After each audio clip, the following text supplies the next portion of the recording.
आज का टॉपिक है पॉलिनोमियल। तो आज हम पॉलिनोमियल का बेसिक समझेंगे कि पॉलिनोमियल होता क्या है, ठीक है। कैसे आप पहचानोगे कि क्या कौन सा पॉलिनोमियल है और कौन सा नहीं है। तो कुछ एग्जांपल्स के थ्रू मैं आपको समझाती हूँ। जैसे 3x minus 5 2x square minus 3x plus 5 minus x 4 x to the power 4 plus 4x to the power 3 plus x square minus 7x plus 2 and so on. ठीक है।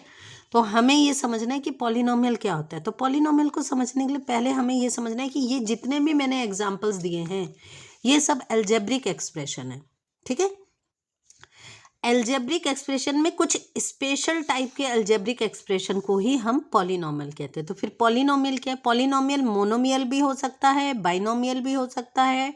बचपन में आपने सीखा है 2 या मोर देन 2 वाले पॉलिनोमियल कहलाते हैं। लेकिन अब आप उसको और डिटेल में पढ़ोगे तो आप देखोगे कि जो ये सिर्फ ओनली न्यूमेरिकल वैल्यू है ये भी पॉलिनोमियल में आती है।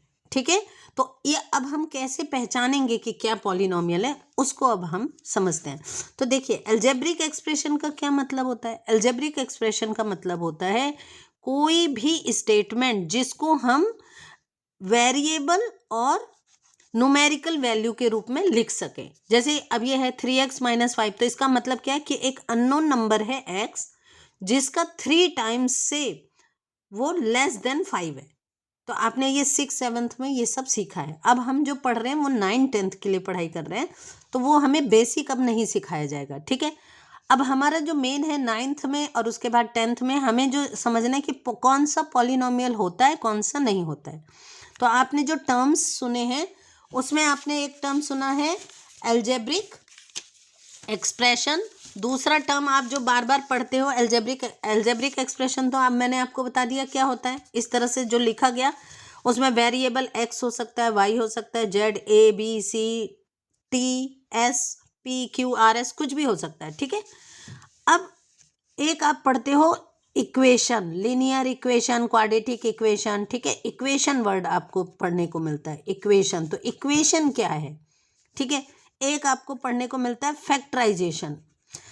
जब आप 6th 7th 8th में जब आप पढ़ते हो तो आपको अलजेब्रिक एक्सप्रेशन और फैक्टराइजेशन में डिफरेंस नहीं समझ में आता। अलजेब्रिक एक्सप्रेशन और फैक्टराइजेशन में क्या डिफरेंस है।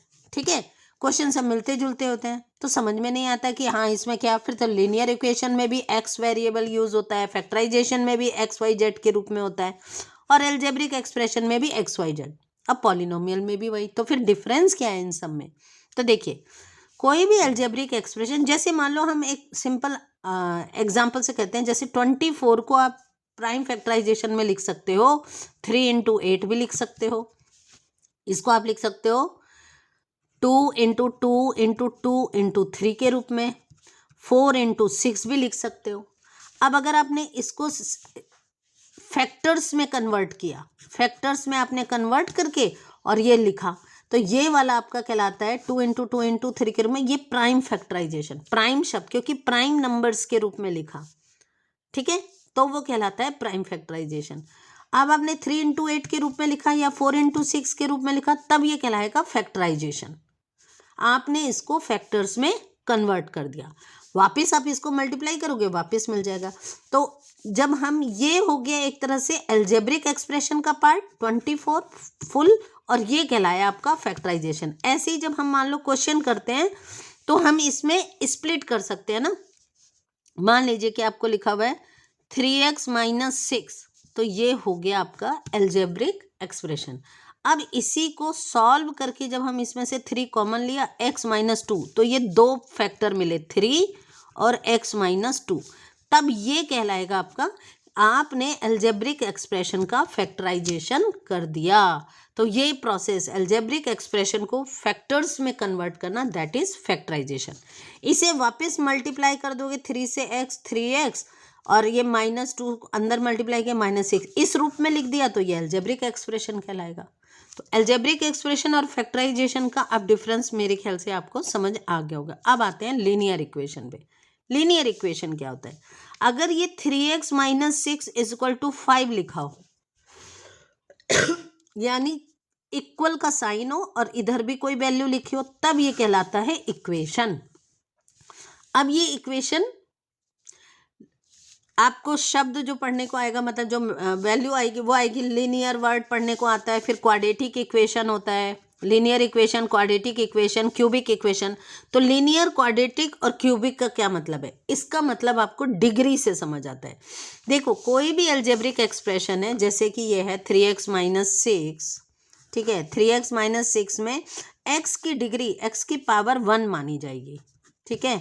अगर आपने लिखा है 2x² माइनस 3x प्लस 5, तो इस वाले टर्म की डिग्री मानी जाएगी 2।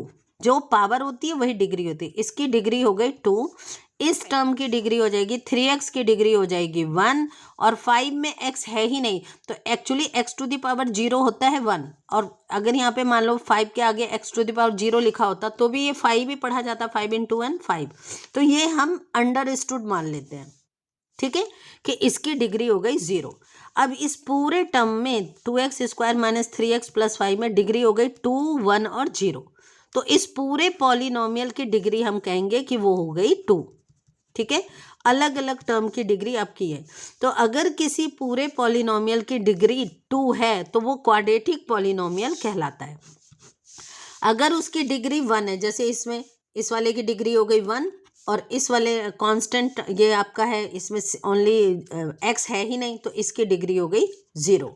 तो इस पूरे पॉलिनोमियल की डिग्री हो जाएगी 1, और जिस पॉलिनोमियल की डिग्री 1 होती है उसको लिनियर कहते हैं। पॉलिनोमियल है तो लिनियर पॉलिनोमियल, इक्वेशन है तो लिनियर इक्वेशन, ठीक है। डिग्री पे डिपेंड करता है उसका नाम, लिनियर, क्वाड्रेटिक, क्यूबिक। तो इस क्यूबिक क्या होगा, क्यूबिक को भी समझ लेते हैं। क्यूबिक हो गया आपका, जैसे ये एग्जाम्पल है जिसकी डिग्री 3 होगी, वो एग्जाम्पल हम लिख लेते हैं। मान लीजिए 3x³ प्लस 4x², अगर सिर्फ इतना भी लिखा है, या प्लस 5 लिखा है सपोज, ठीक है। अब यहाँ पे क्या है, इसकी डिग्री हो गई 3, इसकी डिग्री हो गई 2, और इसकी डिग्री हो गई 0। तो मैक्सिमम डिग्री कौन सी है, 3 वाली। तो इस पूरे पॉलिनोमियल की डिग्री हो गई 3, इसलिए ये क्यूबिक पॉलिनोमियल कहलाएगा, ठीक है। अब यहाँ पे देखिए x² है, x मिसिंग है, उससे कोई फर्क नहीं पड़ता। हमने x³ लिखा, x² लिखा, x लिखा ही नहीं, और मतलब 5x 2x जो भी होता वैल्यू वो इसमें मिसिंग है, तो भी कोई फर्क नहीं पड़ता है, ओके। कोई सा भी टर्म हो सकता है, तब इसकी डिग्री आपकी, ये क्यूबिक पॉलिनोमियल कहलाएगा। In a similar way cubic equation, equation में बस इक्वल करके ये वैल्यू भी लिखी हो तो वो इक्वेशन कहलाता है। अगर ये मिसिंग है तो फिर ये पॉलिनोमियल कहलाता है, ठीक है।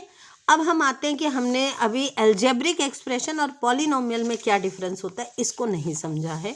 तो देखिए, पॉलिनोमियल वो होता है जिसकी डिग्री, अब डिग्री वर्ड आप समझ गए क्या होता है, जिसकी डिग्री होल नंबर में हो। होल नंबर में अगर डिग्री है तो वो अलजेब्रिक एक्सप्रेशन पॉलिनोमियल कहलाएगा। अगर डिग्री इसकी फ्रैक्शन में हो या इंटीजर में हो, नेगेटिव इंटीजर में हो, तब फिर ये जो है आपका पॉलिनोमियल नहीं कहलाएगा, ओके। तो जैसे अब अगर यहाँ पे आप डिग्री लिखो 3x माइनस 5 में, तो पहले वाले पार्ट की टर्म की डिग्री है 1 और इस वाले पार्ट की डिग्री है 0, तो फिर ये पॉलिनोमियल है।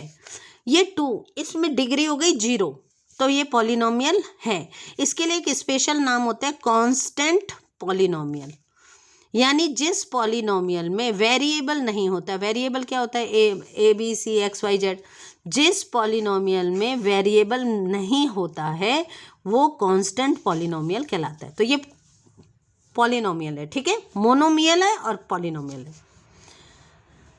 2x² माइनस 3x प्लस 5, इसकी डिग्री है 2, इसकी डिग्री है आपकी 1 और इसकी डिग्री है 0, तो फिर ये भी पॉलिनोमियल हुआ, क्वाड्रेटिक पॉलिनोमियल ये कहलाएगा। ये ऊपर वाला लीनियर पॉलिनोमियल, ये कांस्टेंट पॉलिनोमियल। अब इसमें देखिए, इसमें डिग्री है इसकी 4, ठीक है, इसकी डिग्री 3, इसकी डिग्री 2, इसकी 1, इसकी 0। तो ये आपका, चूंकि इसमें डिग्री, मैक्सिमम डिग्री जो होती है वही डिग्री मानी जाती है, तो डिग्री हो गई इसकी 4 पूरे वाले पॉलिनोमियल की। तो ये कहलाता है बाई क्वाड्रेटिक पॉलिनोमियल। इसके लिए नाम होता है बाई क्वाड्रेटिक पॉलिनोमियल। तो linear, quadratic, cubic, by quadratic. Linear वाले के लिए डिग्री होगी 1 पूरे पॉलिनोमियल की। अब पूरे पॉलिनोमियल की डिग्री जो मैक्सिमम होता है वही उस पॉलिनोमियल की डिग्री होती है। अलग अलग बहुत सारी वैल्यूज हैं, बट जो मैक्सिमम वाली होगी वही उसकी डिग्री मानी जाती है। ठीक है, तो लीनियर, क्वाड्रेटिक, क्यूबिक और बाई क्वाड्रेटिक। तो लीनियर की डिग्री 1 होती है, क्वाड्रेटिक की डिग्री होती है 2, क्यूबिक की होती है 3 और बाई क्वाड्रेटिक की डिग्री होती है 4। तो ये बाई क्वाड्रेटिक वाला है। अब आते हैं इस वाले क्वेश्चन पे। अब यहाँ से आप थोड़ा ध्यान दीजिएगा कि इस क्वेश्चन को समझना है इसको। अब x + 1/x, इसमें x की डिग्री तो 1 है, लेकिन इसकी डिग्री क्या होगा? तो पहले इसे सॉल्व करके लिखिए। ये लिखना होगा x + 1/x को लिख सकते हैं x⁻⁻1। अब इसकी डिग्री कोई नहीं लिखा है तो इसकी डिग्री हुई 1 और इसकी डिग्री हुई -1। और हमने कहा कि जो भी अगर किसी की डिग्री नेगेटिव है, यानी नेगेटिव इंटीजर के रूप में, तो फिर वो पॉलिनोमियल नहीं है। इसका मतलब ये ई वाला x + 1/x ये पॉलिनोमियल नहीं है, क्योंकि इसका जो एक्सपोनेंट है, एक्सपोनेंट जो है वो कैसा होना चाहिए? एक्सपोनेंट आपका होल नंबर में होना चाहिए, ओनली होल नंबर। ठीक है, पॉजिटिव 0 1 2 3 4 कुछ भी हो सकता है। ठीक है, तो अब इस वाले को देखिए, √x + 5, क्या ये पॉलिनोमियल है? तो ये वाला तो जो इससे पहले वाला था x + 1/x, ये पॉलिनोमियल नहीं है। बाकी सब इससे ऊपर के सारे एग्जाम्पल्स पॉलिनोमियल हैं। अब √x + 5 को अगर आप सॉल्व करोगे तो रूट को स्क्वायर रूट को 1/2 माना जाता है। तो इसकी एक्सपोनेंट हो गया x⁻1/2 + 5, इसका पावर हो गई 0। तो इस पूरे की पावर अगर देखोगे तो 1/2 है। चूंकि ये वेरिएबल वाला पार्ट फ्रैक्शन में आ गया, ठीक है, इसका एक्सपोनेंट फ्रैक्शन में, तो फिर ये पॉलिनोमियल नहीं है। अब इस वाले को देखते हैं। ये लिखोगे अब y 1/3 और प्लस अब ये y², इसकी डिग्री है 2 और इसकी डिग्री है 1/3। अब ये फ्रैक्शन में आ गया। चूंकि इसकी एक्सपोनेंट पावर फ्रैक्शन में है, तो हमने लिखा था कि फ्रैक्शन में होगा तो भी वो पॉलिनोमियल नहीं होगा, तो ये भी पॉलिनोमियल नहीं है। तो कौन से पॉलिनोमियल नहीं है? हैं तो एल्जेब्रिक एक्सप्रेशन, लेकिन ये पॉलिनोमियल नहीं है। क्यों नहीं है? क्योंकि इनकी जो एक्सपोनेंट है या पावर है वो या तो नेगेटिव है या फ्रैक्शन में है। ठीक है, अब मान लीजिए कोई क्वेश्चन इस तरह से होता, x + 2/3 x² + 2/3x + 5, तो क्या ये पॉलिनोमियल है? देखिए यहाँ पे x की पावर क्या है? 1, इसमें x की पावर है 2, लेकिन न्यूमेरिकल वैल्यू फ्रैक्शन में, तो इससे कोई फर्क नहीं पड़ता। न्यूमेरिकल वैल्यू फ्रैक्शन में हो सकती है, पावर सिर्फ एक्सपोनेंट फ्रैक्शन में नहीं होना चाहिए, वेरिएबल का एक्सपोनेंट फ्रैक्शन में नहीं होना चाहिए, तो इसलिए ये पॉलिनोमियल है।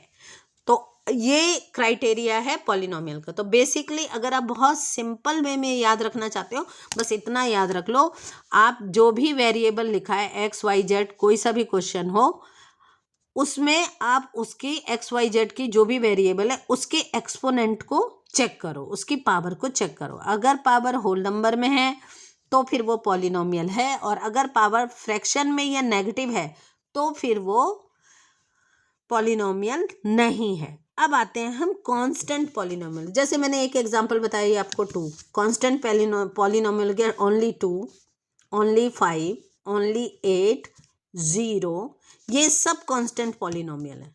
ठीक है, लेकिन इसमें 0 थोड़ा सा डिफरेंट होगा, इसलिए मैं इसे कट कर रही हूँ।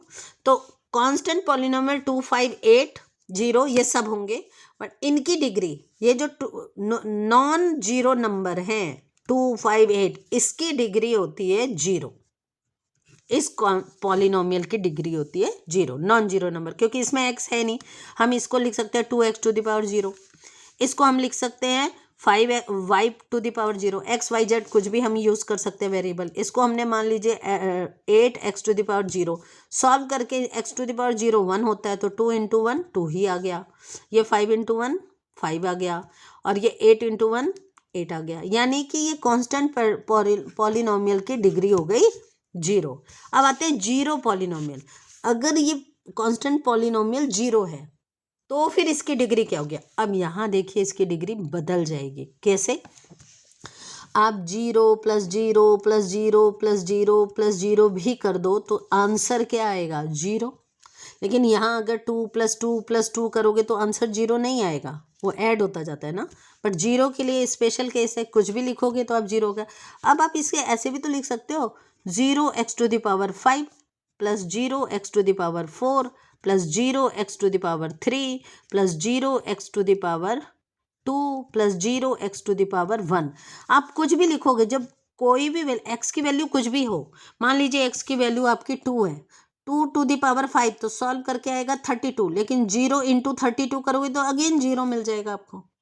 यानी ये जो न्यूमेरिकल वैल्यू है ये 0 है। आप एक्सपोनेंट कुछ भी ले सकते हो, वेरिएबल कुछ भी ले सकते हो, तो ये आप x⁻100 भी ले सकते हो, 0x⁻100 एंड सो ऑन, कुछ भी ले सकते हो, 0x⁻37 कुछ भी लिखा जा सकता है ना, एंड सो ऑन।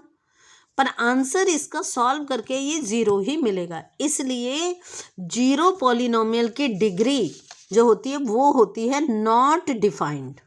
इसको हम डिफाइंड नहीं कर सकते, इस पर क्वेश्चन आता है। ठीक है, 0 इसके लिए ये कांस्टेंट पॉलिनोमियल जिसकी वैल्यू 0 है उसके लिए एक स्पेशल नाम होता है 0 पॉलिनोमियल, और 0 पॉलिनोमियल की डिग्री नॉट डिफाइंड होती है, जबकि कांस्टेंट पॉलिनोमियल की डिग्री होती है 0। तो इस पे काफ़ी क्वेश्चंस आते हैं एग्जाम में, ये पार्ट आपको अच्छे से समझना है। डिग्री ऑफ पॉलिनोमियल मैंने बता दिया। वेरिएबल और कोएफिशिएंट क्या होता है? किसी भी, जैसे मान लीजिए एक टर्म है -3x² सपोज ये है। अब इसमें वेरिएबल क्या है? x और y वाला पार्ट वेरिएबल है, ठीक है। अब कोएफिशिएंट क्या होगा? अगर आपसे पूछा जाए कोएफिशिएंट ऑफ, इस टर्म में कोएफिशिएंट ऑफ x² बताओ, तो आप बताओगे -3, न्यूमेरिकल वैल्यू। इसको न्यूमेरिकल कोएफिशिएंट भी कहते हैं क्योंकि आंसर न्यूमेरिकल में है। लेकिन अगर आपको कहा जाए कि कोएफिशिएंट ऑफ x बताओ, तो x को छोड़ के, x² का मतलब है x × x, सारे फैक्टर्स लिख लिए आपने, ठीक है। इसमें एक x छोड़ दो, बाकी क्या बचा वो सब उसका कोएफिशिएंट हो जाएगा, तो -3xy इसका कोएफिशिएंट हो गया। Coefficient of x -3xy। अगर कोएफिशिएंट ऑफ x² पूछा जाए तो वो क्या हो जाएगा? x² को छोड़ दो, बाकी बचा हुआ -3y। कोएफिशिएंट ऑफ y पूछा जाए आपसे, कोएफिशिएंट ऑफ y बताओ, तो y को छोड़ दो, बाकी बचा हुआ -3x²। तो इसलिए कोएफिशिएंट आपका किस पर डिपेंड करता है? जिसका कोएफिशिएंट किसी भी टर्म में, ये टर्म कहलाता है, तो किसी भी टर्म में जो जिसका कोएफिशिएंट पूछा गया है उसे छोड़ के बाकी सब कोएफिशिएंट कहलाता है, ठीक है। और जो सिर्फ न्यूमेरिकल वैल्यू कोएफिशिएंट में अगर आती है तब उसको हम न्यूमेरिकल कोएफिशिएंट कहते हैं। तो ये था आपका पॉलिनोमियल का बेसिक, ठीक है, जिसमें आपने पॉलिनोमियल क्या होता है, अलजेब्रिक एक्सप्रेशन क्या होता है, ये सब आपने समझा। अब नेक्स्ट वीडियो में जीरोज ऑफ पॉलिनोमियल क्या होता है, रिमाइंडर थ्योरम और फैक्टर थ्योरम क्या होता है, ये हम समझेंगे।